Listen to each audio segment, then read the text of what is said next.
estamos escuchando a Mariona Aguilera en estas nostalgias, porque hablar de Rocha, hablar del puerto de aguas profundas, hablar de megaminería, esto va a quedar en el pasado, esto va a pasar a ser nostalgia, esto va a pasar a ser memorias de amor.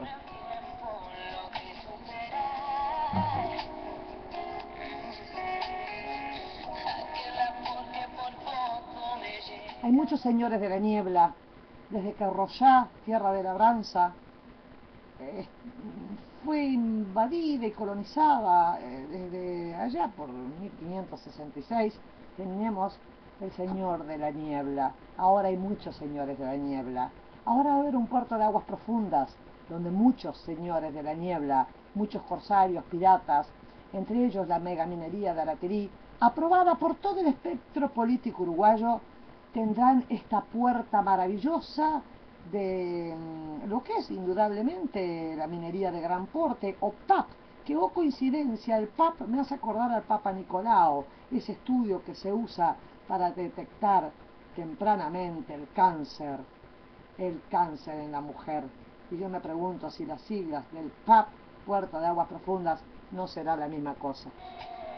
Como en toda historia de piratas, y como todo retorna en la vida, hay tesoros ocultos, saqueos y feroces combates.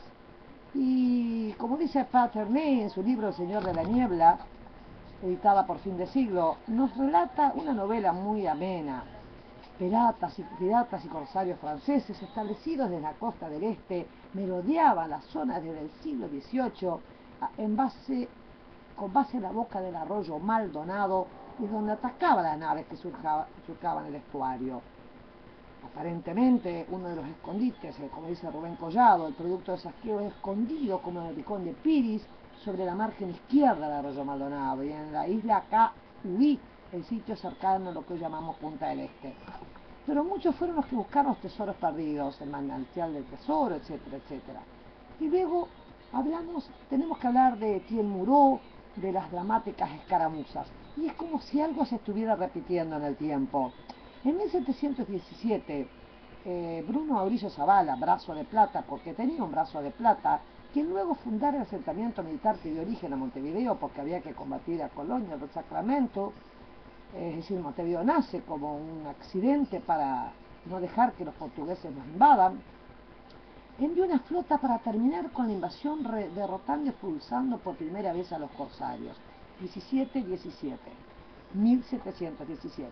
Pero el pirata Moró, que le enseñó franceses a todos los nativos de la zona, ahora vamos a aprender finlandés y chino y coreano, es la misma cosa, ¿no?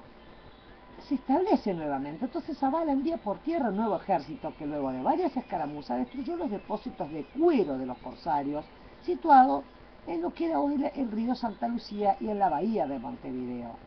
El año siguiente Moró vuelve con varios barcos, con más de 100 hombres, y el apoyo de los genoas, indígenas de la región, que hablaban francés con él, porque vivieron 30 años con él. Allí se instala la zona de Castillos. La batalla final, alertado Zavala, envía al capitán Antonio Pando Patiño, que como digo siempre, por eso acá tenemos el arroyo Pando, le regalan estas tierras por sus logros. El 24 de mayo se produce el feroz enfrentamiento, que culminó con la muerte de Etienne Moureau y la rendición de su tropa, poniendo punto final a aquella aventura corsaria en Rocha. Pero si volvemos un poquito más a la historia de los mayorales, nos encontramos que Rocha, desde el comienzo de la historia de América, hoy este departamento ha tenido un protagonismo permanente por su ubicación y por el propio acontecer. Ya desde Solís, desde 1516, primer español que llega al Río de la Plata, se producía el primer naufragio en nuestras costas, cuando la nave de Francisco Torres se hundió frente a Rocha. Temida por sus escollos, islotes, los cabos de Punta del Diablo, Santa María, referencias para los navegantes de los inicios de la conquista. Su condición de frontera entre los dominios de España y Portugal por el Tratado de Tordesillas llevan a la fundación de la fortaleza Santarés y Fortín de San Miguel, bastiones que alternaron en su dominio ambas naciones cuando éramos la Cisplatina. Y ustedes me dirán, ¿por qué yo les estoy contando? ¿Por qué yo les estoy contando esta historia de invasiones, de corsarios, qué tiene que ver la megaminería, qué tiene que ver eh, todo lo que sea un puerto de aguas profundas, que tiene que ver toda esta dialéctica que uno como uruguayo ya tenemos que entender que va a pasar sí o sí. Va a haber un puerto de aguas profundas, el logo Uruguay natural, que se usa para la cuota Hilton más que nada y para nuestros productos sin hormonas, etcétera, etcétera. Pero vamos a ir teniendo que sacar fotos de nuestros paisajes para que queden en la memoria de nuestros nietos, no luchar en contra del viento porque va a ser totalmente ridículo. Aratirí ya sabemos que necesita sacar toda su producción por este puerto de aguas profundas, dejando de lado que los tres partidos, y tenemos que recordarlo, están de acuerdo en este salto cuántico del Uruguay. Así es que es inútil, totalmente inútil, a menos que nos encadenemos todos y hagamos una barrera humana de que alguien puede evitar el puerto de aguas profundas. Entonces, en la vida hay una cosa que se llama aceptación. Y eso crea esta aceptación, que son facts, son factuales, nos va a crear en el futuro una desconfianza tan tremenda en todo lo que hagamos, en todo lo que es una participación política, en todo el querer cambiar, y esto se llama indiferencia adquirida.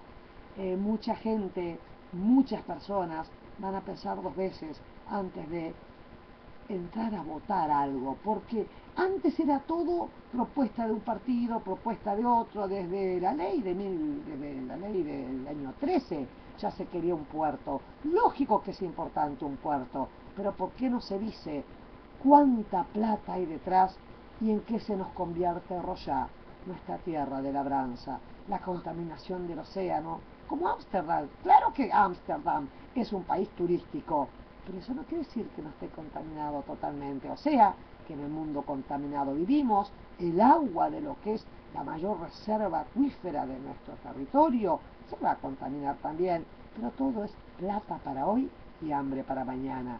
Así estamos y así tendremos que seguir. No podemos silbar en contra del viento, por no decir algo más soez. Así que aceptemos la realidad, puerto de aguas profundas, vamos a ir despidiéndonos de Rocha, vamos a pedir préstamos para poder ir a despedirnos de esas. Yo me acuerdo que en época de dictadura se filmaba Kung Fu en lo que eran los médanos del Polonio, ese paisaje tan increíble, tan nuestro, tanta historia que debería declararse patrimonio mundial. Pero no, hay plata mediante y el Uruguay tiene que ser el punto clave en Sudamérica, porque no solamente está lo que se saca de Malvinas en petróleo, en las Falklands, millones de barriles, no solamente están los chinos interesados, porque de repente todo el mundo está interesado en Uruguay, es como la dama bonita, la cenicienta, y esto ya ha pasado antes, y todo tiene picos, picos de subida, picos de bajada, picos de explotación, y cuando nos quede un enorme hoyo, vamos a hacer turismo con ese tipo de sillas que hay en Piriápolis para ver la profundidad de los agujeros contaminados, y capaz que ese es el nuevo turismo uruguayo, pero no usemos más el logo Uruguay natural, porque Uruguay natural o la palabra natural significa que debe haber sendas abiertas como hay en Inglaterra, como hay en otros países, donde se puede pasar, donde se puede entrar, donde se puede estar en contacto con lo agreste y no con la infraestructura fabulosa que va a llevar este puerto y los millones y la plata que va a mover. Claro, la macrocefalia de Montevideo se va a mover hacia el este. Pero hay algo interesante, se dice que en el sur siempre gana el sur, y Rocha no está en el sur, está en el noreste del país.